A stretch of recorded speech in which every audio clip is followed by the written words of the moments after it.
Hello dear student, welcome back to my channel SSS study.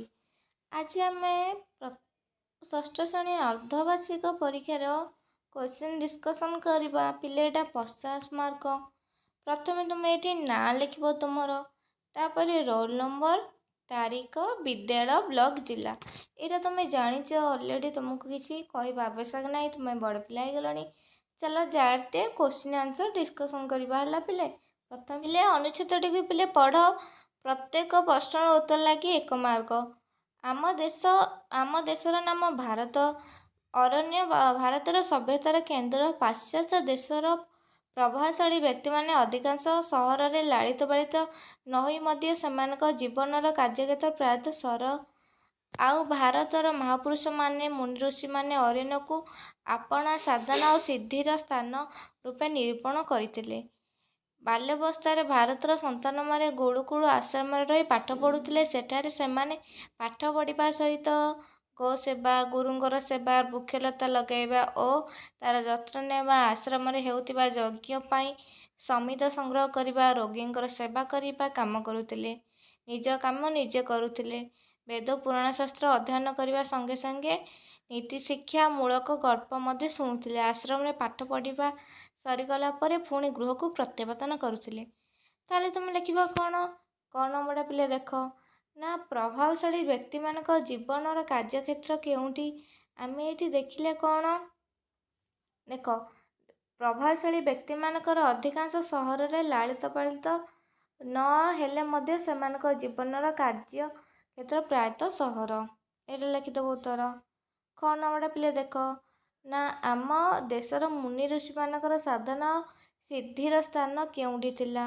Era आम एना देखिले उत्तर ना। ये देख, आ भारतर महापुरुष मुनि मानकर अरण्य को आपणार साधना सिद्धिर स्थान रूपे निरूपण करथिले। एठी कौन हम अरण्य। घ भारतर संतान माने केउठारे पाठ पढ़ुथिले। आम एना देखिले कोठी ना, गुरुकुल। देख ना, भारतर संतान माने गुरुकुल आश्रम रे रही पाठ पढ़ुथिले। नेक्स्ट पिले देख कौन ना, भारतर संतान माने आश्रम रे पाठ पढ़ा सह आउ केउ काम करुथिले। पिले देख उत्तर कौन हम। देख पिले कौन हम ना, पाठ पढ़िबा सहित सेमाने गो सेवा, गुरुंकर सेवा, वृक्षलता लगाइबा, तार जत्न नेबा, आश्रम रे हेउतबा यज्ञ पई समित संग्रह करिबा, रोगींकर सेवा करिबा इत्यादि कार्य करुथिले।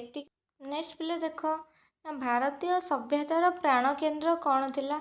ले उत्तर देख ना, देख ये लिखाई उत्तर ना, अरण्य भारत सभ्यतार प्राण केन्द्र थिला। अरण्य लिखिबो। 2 नंबर पिले देख ना, पद्यटी को पढ़ी प्रश्नर उत्तर दियो। बनई बुढ़ार चाष कालिया कसरा 2 बलदरे चाष काम 12 मास धान आखु मुग बिरी बिलरे फलाए सुनार फसल हाड़ भंगा श्रम करी। ताले आमे देखिले ये कौन ना, चाषीटर नाम कौन थिला ना, बईन। बईन चाषीटर नाम थिला।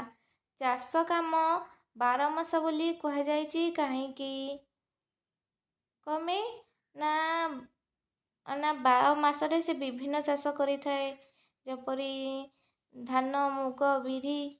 तेणु चाष काम 12 मास, कारण सब ऋतु भिन्न भिन्न फसल हुए।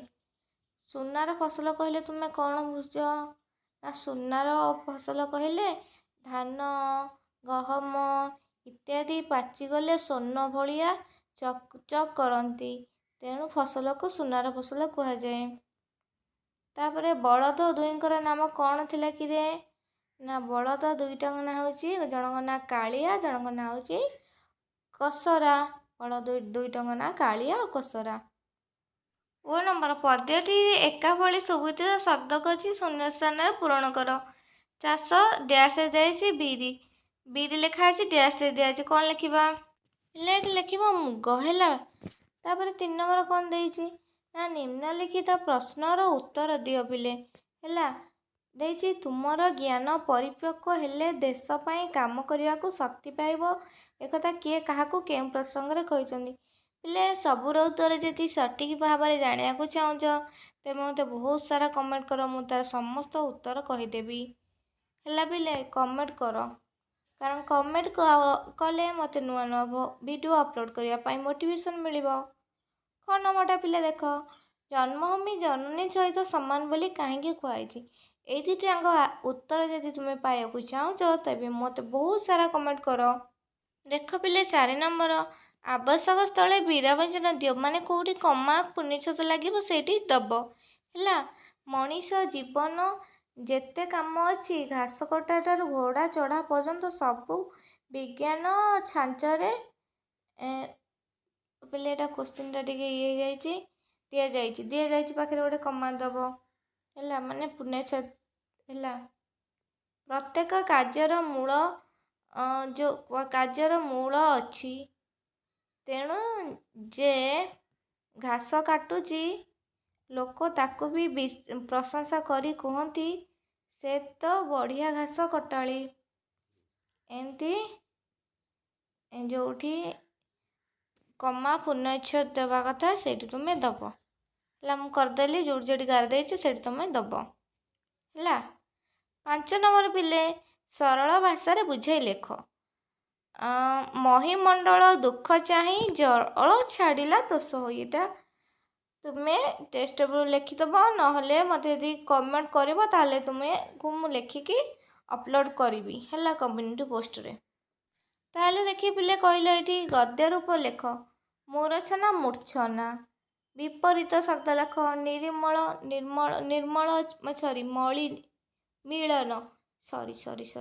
ମିଳନର ବିଚ୍ଛେଦ। ଢେଉର ଆଉ କେଉଁ ଗୋଟିଏ ପ୍ରତିଶବ୍ଦ? ଢେଉର କ'ଣ ଗୋଟେ ପ୍ରତିଶବ୍ଦ ତୁମେ ଲେଖିବ। ଲିଙ୍ଗ ପରିବର୍ତ୍ତନ କର। ମହାରାଣୀ ମହାରାଜା, ସାଇ ପଡ଼ୋଶା ପରି ଆଉ ଗୋଟେ ଯୁଗ୍ମ ଶବ୍ଦ ଲେଖ। ରାସ୍ତାଘାଟ। ହେଲା, ଆହ୍ୱାନକୁ ଲଗେଇକି ବାକ୍ୟ ଗଠନ କର।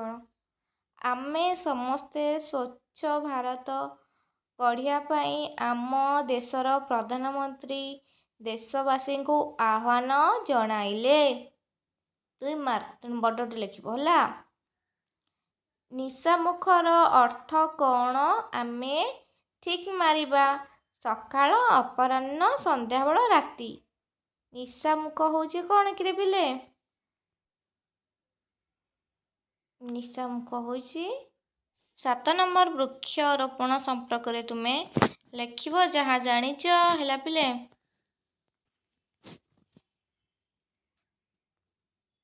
8 ନମ୍ବରଟା ପିଲେ ଦେଇଛି, କ'ଣ ଦେଇଛି ନା ବନ୍ଧନୀ ମଧ୍ୟରେ ଥିବା ଶବ୍ଦ ଗୁଡ଼ିକ ନେଇ ଶୂନ୍ୟସ୍ଥାନ ପୂରଣ କର। ଏଇଟା ଗୋଟେ ଛାଡ଼ି ଦିଆଯାଇଛି, ବନ୍ଧନୀରେ କେତେ ଶବ୍ଦ ଦିଆଯାଇଛି ଆମେ ଲେଖିବା। ମାନନୀୟ ଶ୍ରୀଯୁକ୍ତ ଡ୍ୟାସ୍ ଉପ୍ରବିଦ୍ୟାଳୟ, ମାନନୀୟ ଶ୍ରୀଯୁକ୍ତ କ'ଣ ଉପ୍ରବିଦ୍ୟାଳୟ ମହୋଦୟ ସମୀପେଷୁ। ମାସ ଲେଖି ଜଣାଇବାର କାରଣ ଏହିକି କି ଆମେ 6ଠ ଶ୍ରେଣୀର ଛାତ୍ରଛାତ୍ରୀ ଅଟୁ। ଆମେମାନେ ବହିରେ ଡ୍ୟାସ୍ ସ୍ଥାନ ହରିଶଙ୍କର ବିଷୟରେ ଅନେକ କଥା ପଢ଼ା ହେଇଛି, ତେଣୁ ଏହି ଦର୍ଶନୀୟ ସ୍ଥାନକୁ ଡ୍ୟାସ୍ ଦର୍ଶନୀୟ ସ୍ଥାନ ପରିଭ୍ରମଣ। ଏଇଠି କ'ଣ ହେବ? ପରିଭ୍ରମଣ କରି ଆମେ ଏହି ହରିଶଙ୍କର ବିଷୟରେ ଅଧିକ ତଥ୍ୟ ଜାଣିବାକୁ ଆଗ୍ରହୀ, ତେଣୁ ଆମେ ସମସ୍ତେ ଡ୍ୟାସ୍ ବୁଲିଯିବାକୁ। କେଉଁଠି ବୁଲିଯିବାକୁ ନା ହରିଶଙ୍କର ବୁଲିଯିବାକୁ ଏବଂ ସେଠାରେ ଡ୍ୟାସ୍ କରିବାକୁ ଇଚ୍ଛା, ବଣଭୋଜି କରିବାକୁ ଇଚ୍ଛା। ଏହି ସ୍ଥାନ ବୁଲିବାକୁ ଗଲେ ଆମେ ନୂଆ କଥା ଶିଖି ପ୍ରତ୍ୟକ୍ଷ ଜ୍ଞାନ ଡ୍ୟାସ୍ କରିବୁ, ପ୍ରତ୍ୟକ୍ଷ ଜ୍ଞାନ ଆହରଣ କରିବୁ। ଏଣୁ ଆପଣଙ୍କୁ ସବିନୟ ଅନୁରୋଧ କରୁ ଯେ ଆମ କଥାକୁ ବିଚାର କରି ବିଦ୍ୟାଳୟ ତରଫରୁ ପରିଭ୍ରମଣ ବ୍ୟବସ୍ଥା କରାଇଲେ ଆମେ ଆପଣଙ୍କଠାରେ ଚିରଉପକୃତ ହେବୁ। ହେଲା, ପ୍ରଥମେ ଲେଖିବ କ'ଣ? ମାନନୀୟ ଶ୍ରୀଯୁକ୍ତ ପ୍ରଧାନ ଶିକ୍ଷକ। ହେଲା, ଲେଖିଦେବ। ତାପରେ ଯେଉଁଗୁରା ମୁଁ କହିଛି ସେରା ସବୁ ଲେଖିଦେବ। ହେଲା ପିଲେ।